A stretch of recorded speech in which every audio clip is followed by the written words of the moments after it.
Totgesagte leben länger. Denn die Siedler erhalten offensichtlich exakt mit Release dieses Videos ihr erstes Content-Update. Über dessen Inhalt können wir aber nur spekulieren, denn wie mittlerweile gewohnt, stellt das die Siedler-Team der Außenwelt keine vernünftigen Informationen vorab zur Verfügung. Also lasst uns mal eben die Brotkrumen aufsammeln.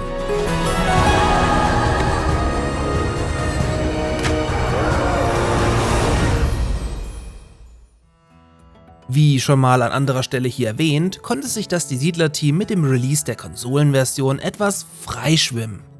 Auch scheinen nun nach 6 Monaten die gröbsten Bugs behoben zu sein, sodass man nun endlich Zeit für neue Dinge gefunden haben könnte, auch wenn jedem klar sein muss, dass die meisten Beteiligten mittlerweile in anderen Projekten involviert sein werden.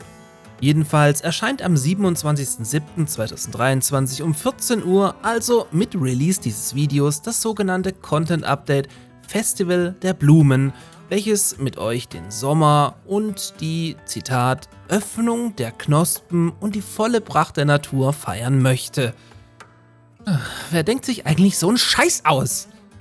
Whatever. Soweit bekannt, fügt das kostenlose Update nun 2 neue Maps ins Spiel ein, eine One-on-One-Map namens Mau Turin sowie eine 2 gegen 2 Karte namens Mo Ali. Beide Karten sollen sowohl gegeneinander als auch gegen die KI spielbar sein, sowie für die kommenden Aufgaben des Extremmodus genutzt werden.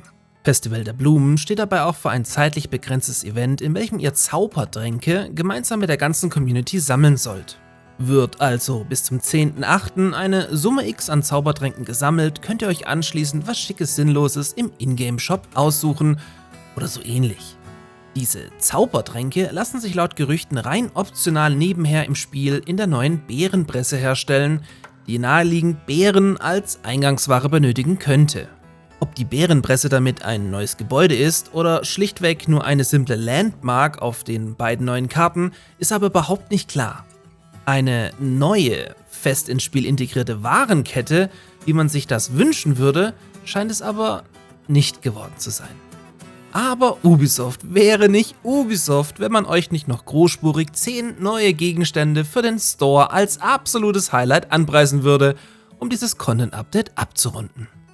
Irgendwo da draußen muss es ja wohl irgendjemanden geben, der dafür empfänglich ist. Irgendwo. Ja, sollte ich mich an der einen oder anderen Stelle aufgrund der schwammigen Infolage vertan haben, werde ich das natürlich spätestens in den nächsten Die Siedler News korrigieren. Und allen, die das Spiel noch spielen, wünsche ich natürlich trotzdem ganz viel Spaß mit den neuen Inhalten. Ja, bis zum nächsten Mal.